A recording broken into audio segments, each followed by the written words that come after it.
Você vai chorar. O Ed é porta-voz do Senhor nessa noite, vai nos abençoar com uma palavra. A gente tem a grata satisfação de Deus confirmar muitas palavras. Deus fala comigo, fala com o Ed, isso é tão bom. E eu quero que você abra o seu coração essa noite, que você não ouça a voz do Edson, mas que você possa ouvir o que Deus está falando para a igreja, amém? Vamos orar mais uma vez. Senhor, nós estamos diante da Tua presença. Obrigada. Obrigada porque o Senhor confiou o Seu tesouro a esses vasos de barro. Em nós não há nada de bom. Tudo, Pai, que nós podemos oferecer é nada. E nós colocamos diante do Senhor, neste momento, a vida do Edson, para que ele diminua e o Senhor cresça. Eu peço ao Senhor que agora todo espírito de distração, toda mente bloqueada, todo coração aflito e angustiado, possa, Senhor, receber a paz que excede o entendimento, para receber a palavra do Senhor. Nós adoramos ao Senhor e queremos mais de Ti nessa noite, que nós saímos daqui edificados, em nome de Jesus. Amém. Glória a Deus. Boa noite a todos. Que a graça e a paz de Jesus esteja com cada um de vocês, amém? Antes de começarmos, quem nos visita pela primeira vez? Faz um sinalzinho com a mão assim. Tem algum visitante? Temos um ali, dois. Vocês estão convidados ao final do culto, tem um cantinho lá no fundo da igreja. Você está convidado para ir lá receber uma lembrancinha da nossa igreja para você. Então, após terminar o culto, você pode se dirigir até o cantinho, será bem recebidos ali. Amém? Vamos abrir nossas Bíblias em Mateus, capítulo 6, versículo 33. Quando o pastor pediu que eu desse essa palavra essa noite, eu estava com muito temor. Não por estar aqui, porque o fato de estar aqui em cima já traz um pouco de medo, né? O fato de estar aqui no altar já traz um pouco de friozinho na barriga. Mas graças a Deus esse medinho Deus está trabalhando no meu coração. Mas o temor maior era de trazer aquilo que de fato Jesus, o Senhor, quisesse falar com o coração de cada um de vocês. E eu pedi várias vezes, Deus, confirma se realmente é isso que o Senhor quer falar. E de manhã na EBD, como o pastor fala, né? Na EBD, Deus já trouxe várias palavras, várias confirmações de alguns textos que a gente vai usar essa noite. Obrigado, irmão Ulisses. E momento de oração antes do culto, às 6h30, a Vera trouxe uma palavra e praticamente 100% do que ela falou é exatamente o que Deus tem para nos falar nessa noite. Então, assim, eu sinto um pouco mais tranquilo, percebendo que Deus realmente tem confirmado essa palavra. E eu gostaria que você, de fato, ouvisse o que o Espírito Santo tem a falar contigo. Não ouvisse o Ed. Ouvisse que realmente Deus quer trabalhar no seu coração. Mateus 6,33 diz assim: buscai, pois, em primeiro lugar o reino de Deus e a sua justiça, e todas essas coisas lhe serão acrescentadas. Vamos ler todos juntos? Mas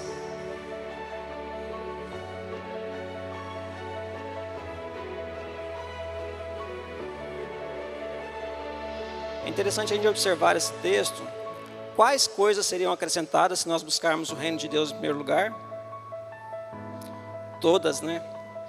Fica alguma coisa fora da nossa vida, do que Deus quer acrescentar? Ali é bem claro, né? Deus quer acrescentar todas essas coisas. Então, todas as coisas boas que Deus tem preparado para nós, Ele quer trazer a nossas mãos, se buscarmos a Deus em primeiro lugar. Eu queria perguntar para você nessa noite, para que você pudesse analisar a sua vida, analisar seu coração. Como está a sua vida? Vou refazer a pergunta. Como está a sua agenda?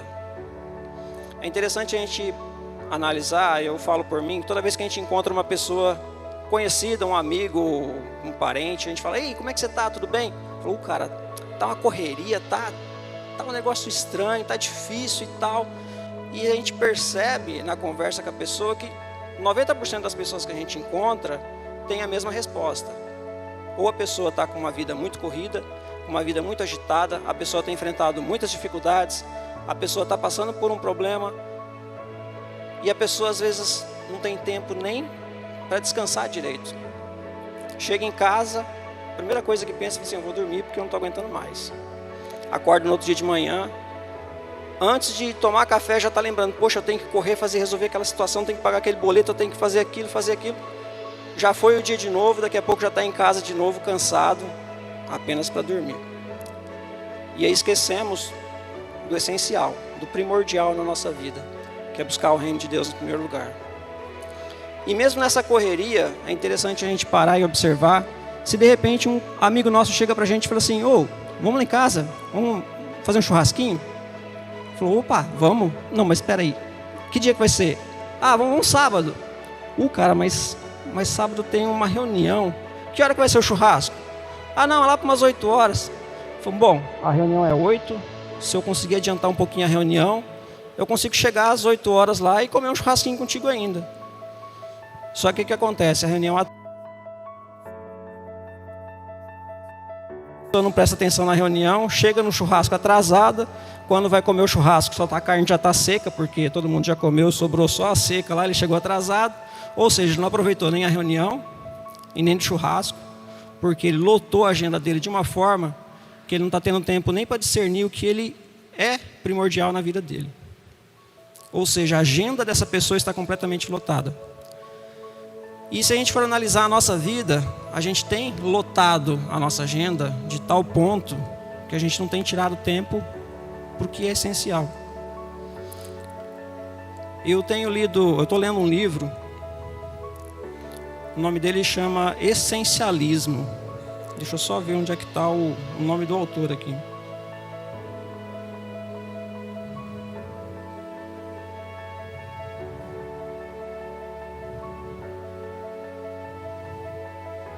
O nome do livro é Essencialismo, a disciplinada busca por menos, de Greg McNeil. Ele diz, o essencialismo é aprender a fazer menos, porém melhor, para obter o máximo de retorno possível de cada precioso momento. A gente vê que autores estão trabalhando com essa linguagem de buscar o que de fato é essencial, aproveitar os momentos essenciais da vida, até no mundo corporativo. A gente percebe que nós, como cristãos, não estamos fazendo isso. O mundo corporativo, vamos dizer assim, o mercado business tem se preocupado em buscar algo essencial dentro da empresa, dentro de uma carreira, dentro de uma profissão, extrair o melhor daquilo e deixar as coisas triviais de lado, para trazer aquilo que é melhor, para focar no algo melhor. E nós perdemos muito tempo com muitas coisas que não nos levam a lugar nenhum. Eu fui fazer uma pesquisa e achei uma pesquisa pronta. E eu queria trazer alguns números para vocês.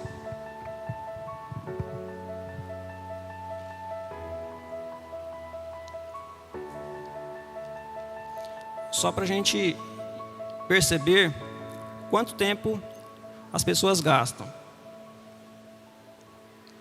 E são tempos gastos à toa. De acordo com essa pesquisa, o brasileiro, ele passa em média 10 horas por dia navegando na internet. Ou seja, 42% do seu dia ele gasta na internet. Dessas 10 horas que ele gasta na internet, 3 horas e 42 minutos é especificamente em redes sociais. Aí eu fui pesquisar um pouco mais a fundo quais são os sites mais acessados. Porque se a pessoa passa 10 horas do dia na internet, então ele tem que estar fazendo alguma coisa. E o que essas pessoas fazem? Então eu encontrei que os sites mais acessados é o Google, o YouTube, o Facebook, e a lista segue com vários sites pornográficos. Para tristeza nossa. E aí no Google eu fui pesquisar o que é que as pessoas procuram no Google. São produtos tipo smartphone, tablet, notebook, produtos tecnológicos. Ou seja, as pessoas entram no Google para pesquisar produtos para consumo. E aí nas redes sociais, as redes sociais mais utilizadas, por incrível que pareça, no mundo, é o Facebook, o YouTube e o WhatsApp. E esses números continuam. 64% da população global, hoje, falando de mundo todo, tem acesso à internet. Desses 64%, 60% estão ativamente conectadas em redes sociais. No Brasil, 84% da população tem acesso à internet.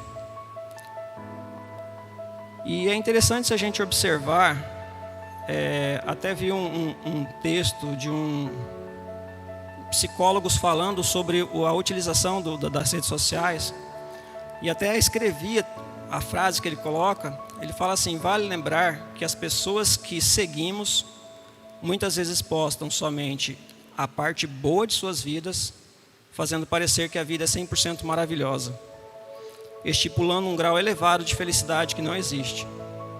Ou alguns excessos de ostentação, familiares sempre felizes, uma verdadeira falsa utopia. E a gente vê que a maioria das pessoas que estão conectadas a essas redes sociais, elas de fato tentam seguir esse padrão.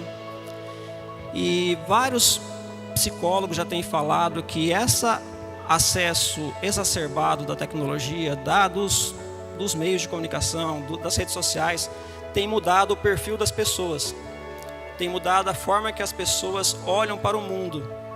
Não existe mais aquele contato humano com as pessoas, não existe mais aquele relacionamento interpessoal. Não precisa não, Glênio, não vou usar não. Não existe mais aquela camaradagem de um com o outro. Hoje você encontra duas pessoas conversando, cada uma está com seu celular. Às vezes elas estão se comunicando pelo WhatsApp, mas uma está do lado do outro. Não é mais fácil virar para a pessoa e conversar? Não, eles preferem mandar mensagem de texto ou caretinhas, bonequinhos, um do lado do outro. É interessante até que eu vou no casa do pai de vez em quando, tá eu, minha irmã, meu pai e minha mãe sentados, conversando, daqui a pouco eu olho os quatro sentados no celular. Isso já pessoas de idade, né?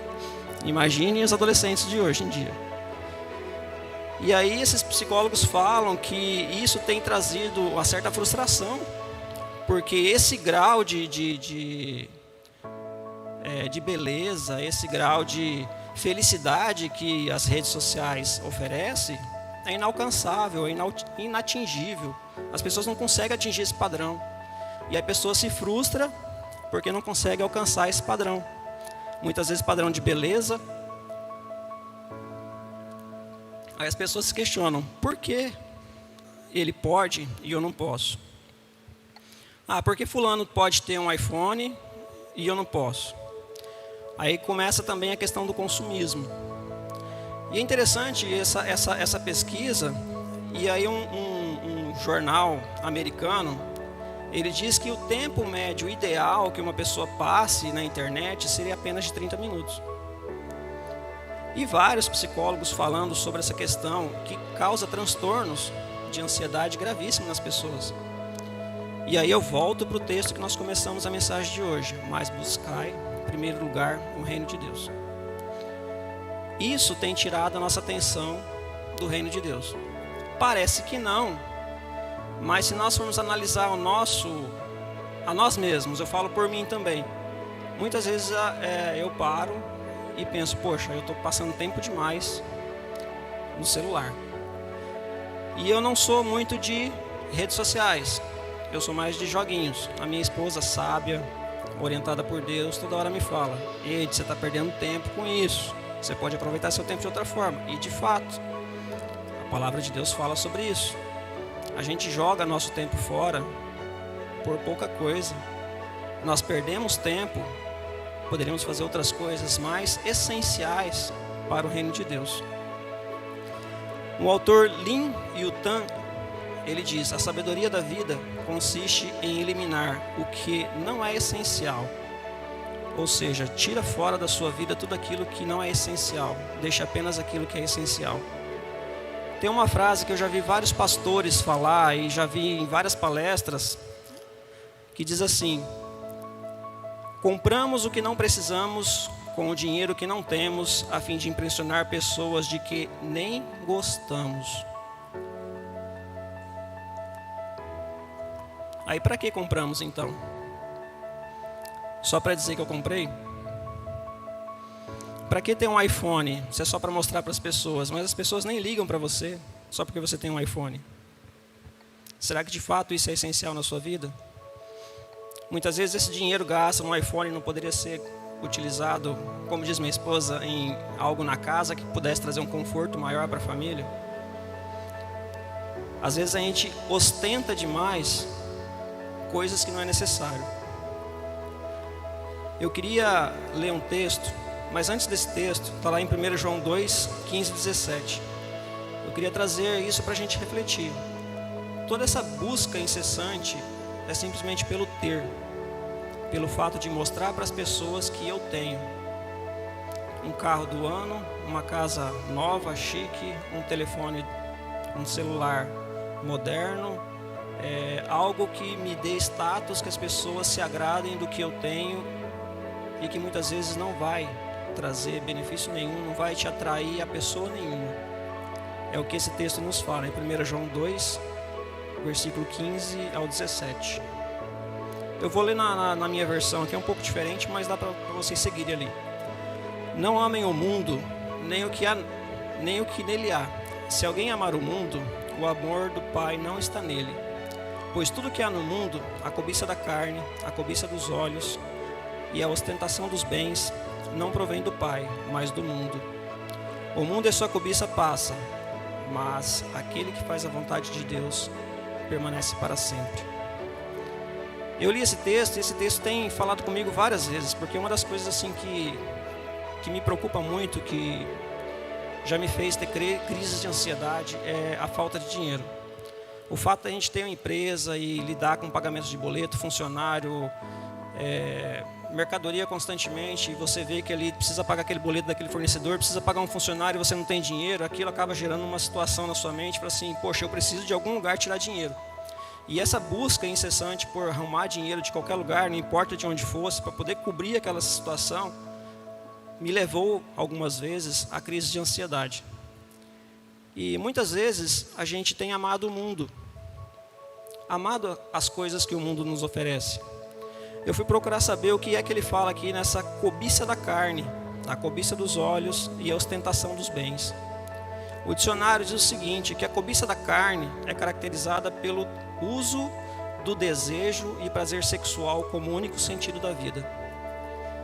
Então, o prazer sexual atrelado como sentido único da sua vida te afasta do que é essencial na sua vida.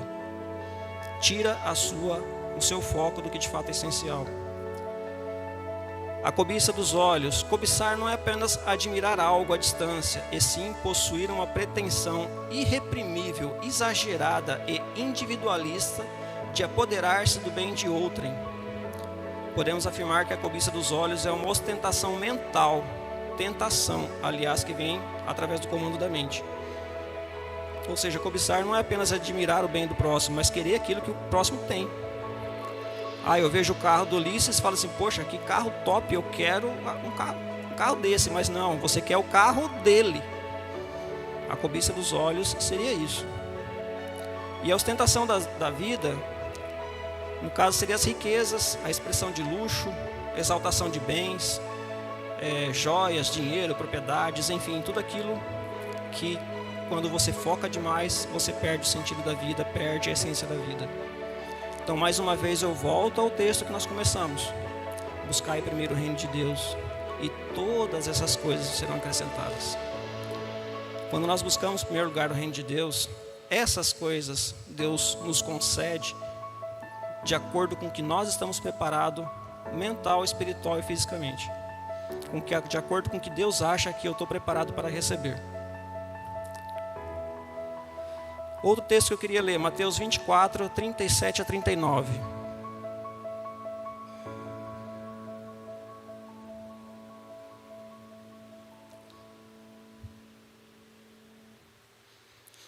Como foi nos dias de Noé, assim também será na vinda do Filho do Homem.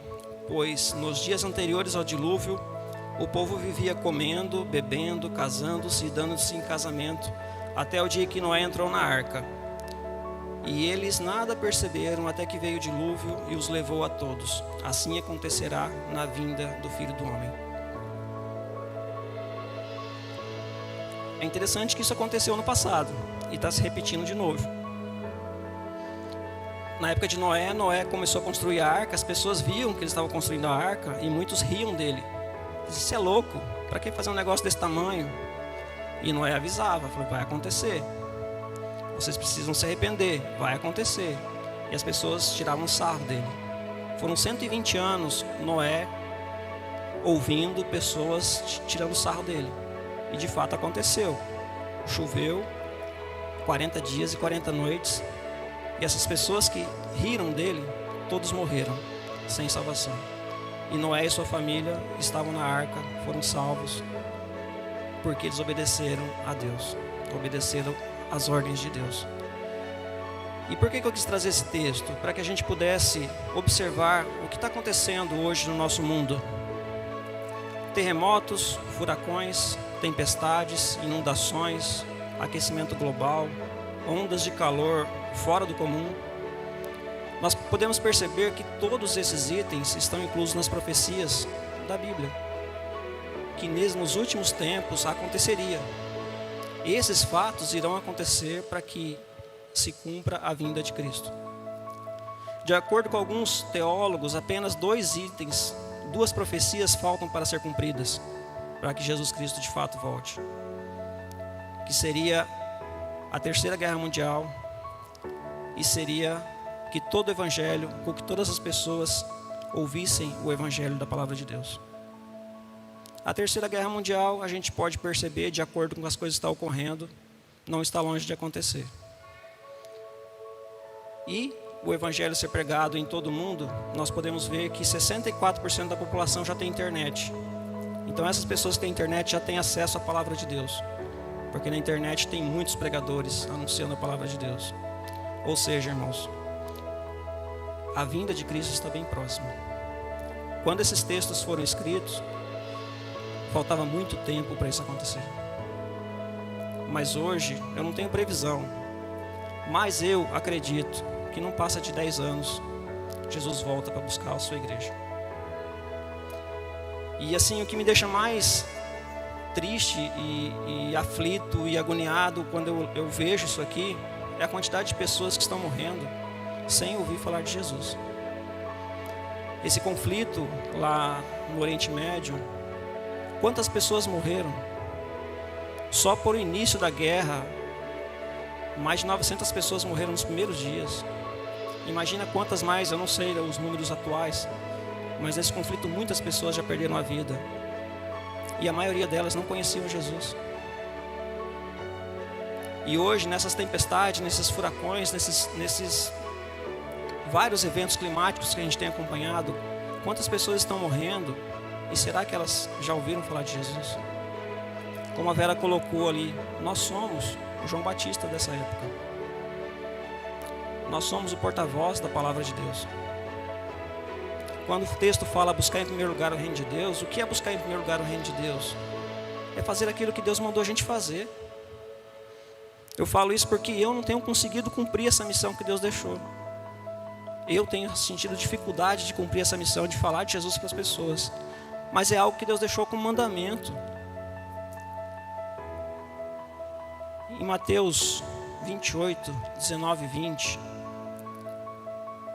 Deus deixou esse comissionamento bem claro para a gente, como imposição. Portanto, vão e façam discípulos de todas as nações, batizando-as em nome do Pai, do Filho e do Espírito Santo, ensinando-as a obedecer a tudo o que eu lhes ordenei, e eu estarei sempre com vocês até o fim dos tempos. Então, na época que Jesus deixou os discípulos, subiu aos céus, ele já deixou esse mandamento para a gente. Os discípulos obedeceram. Os discípulos morreram, passou-se aquela geração, as gerações seguintes seguiram até certo ponto, até chegar em nós. E nós estamos fazendo o que hoje? Tem um texto que eu quero ler ainda com vocês. Romanos 10:14. Que vai falar bem claro sobre a situação atual hoje que nós estamos vivendo. Como, pois, invocarão aquele em quem não creram? E como crerão naquele de quem não ouviram falar? E como ouvirão se não há quem pregue? Ou seja, como as pessoas vão ouvir falar de Jesus se eu e você não abrirmos a boca e falarmos? Como a palavra de Deus vai chegar a todas as pessoas desse mundo se a Vera e o Glênio não forem para lugares difíceis pregar o Evangelho de Deus? Se outros missionários não se levantarem e cumprirem a missão de Jesus e falar para essas pessoas inalcançáveis? Se eu e você não orarmos e contribuirmos para que essa palavra chegue a esses lugares? Será que é mais fácil a gente viver uma vida trivial, uma vida de ostentação, do que realmente seguir aquilo que é a vontade de Deus? Um outro texto que eu queria deixar para vocês, Marcos 12:30. Esse é o primeiro e grande mandamento que Deus deixou para a gente. Marcos 12:30.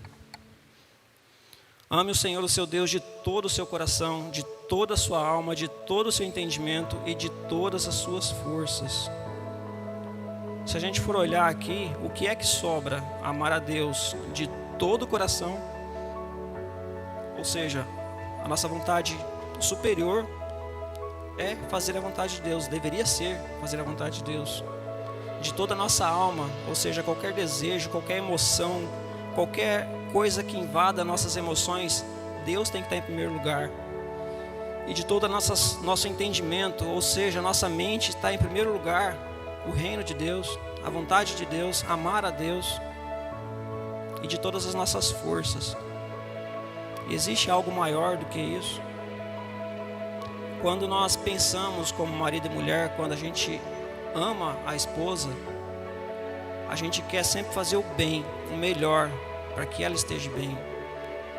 Será que o nosso amor por Deus não deveria ser a mesma coisa? Para que esse nome alcance o maior número possível de pessoas, para que esse amor que Deus derramou lá na cruz por nós não alcance o maior número possível de pessoas. Hoje de manhã na EBD foi falada uma frase que eu até coloquei aqui, que eu achei muito, muito forte, e que é uma verdade assim, que a gente precisa carregar com a gente o tempo todo. Ser discípulo de Jesus é fazer coisas que não gostamos, para dar espaço às coisas que o Senhor quer que façamos, porque aquilo que Ele quer é o melhor para nós. Falar de Jesus não é legal, eu falo por mim. Às vezes a pessoa vai te olhar torto, assim, cara, não quero saber desse negócio não. Várias vezes eu fui falar, as pessoas já eslobaram, falaram assim, não quero saber desse negócio não. É normal você ser caçoado por causa disso. Na escola, o pessoal me chamava de crentinho o tempo todo. Mas é o que Deus quer. Se nós somos servos de Deus, se nós somos, de fato, amamos a Ele, é isso que Ele quer de nós. Eu falo por mim, quanto tempo eu perdi procurando outras coisas que não fosse a vontade de Deus, que não fosse amar a Deus sobre todas as coisas. E eu queria encerrar com uma frase que a Vera sempre fala, e eu já li em alguns livros também, eu só não lembro qual livro que eu li essa frase, que diz assim: Senhor, não me deixe ficar de fora daquilo que o Senhor está fazendo. Então faça dessa frase uma oração no seu coração. Senhor, me coloque no lugar que o Senhor está agindo, para que eu possa fazer parte daquilo também. E uma frase que assim, eu coloquei porque é o texto que nós lemos, e eu ia colocar como uma pergunta para você, mas eu resolvi colocar como uma afirmação: Jesus está em primeiro lugar na minha vida. Eu gostaria que você fizesse essa declaração de verdade no seu coração. Que Jesus estivesse de fato em primeiro lugar na sua vida. Que esse estar em primeiro lugar na sua vida fosse ampliado de tal forma que você pudesse falar desse amor para todas as pessoas que estão ao seu redor. Para que esse sentimento, esse amor pudesse irradiar de forma que as pessoas que estão ao seu redor pudessem ver em você essa alegria, essa paixão por Deus. Que realmente Deus possa ser o primeiro lugar da sua vida. Que realmente Deus possa fazer a diferença nas nossas vidas. E que possamos de fato amar a Deus sobre todas as coisas. Amém? Ó Pai querido, queremos louvar o seu nome, Pai, pela tua palavra que nós ouvimos nessa noite. Que de fato, Pai, o Senhor possa ser o primeiro lugar em nossas vidas. E que possamos cumprir o seu ID, Pai. E falar às pessoas que estão ao nosso lado do seu amor. Falar às pessoas que estão, ó Deus, ao nosso lado, que o Senhor é poderoso, que o Senhor cura, que o Senhor restaura, recupera vidas. Ó Pai, nos dê esse amor tão grande por Ti. Derrama em nossos corações, ó Pai, esse desejo de Te amar mais, de estar na Sua presença, de sentir a Sua presença. Ó Espírito Santo, venha ser nosso companheiro no nosso dia a dia, para que possamos, sim, ó Pai, testemunhar do Senhor para as pessoas. Eu peço a Sua graça, a Sua bênção, a Sua, Deus, proteção a cada um de nós nessa noite. E uma semana, ó Deus, repleta da Tua bênção, Pai, da Sua graça sobre nossas vidas. Em nome de Jesus. Amém. Amém. Que o Senhor Deus possa abençoar a vida de cada um de vocês. E uma excelente semana a todos. Amém.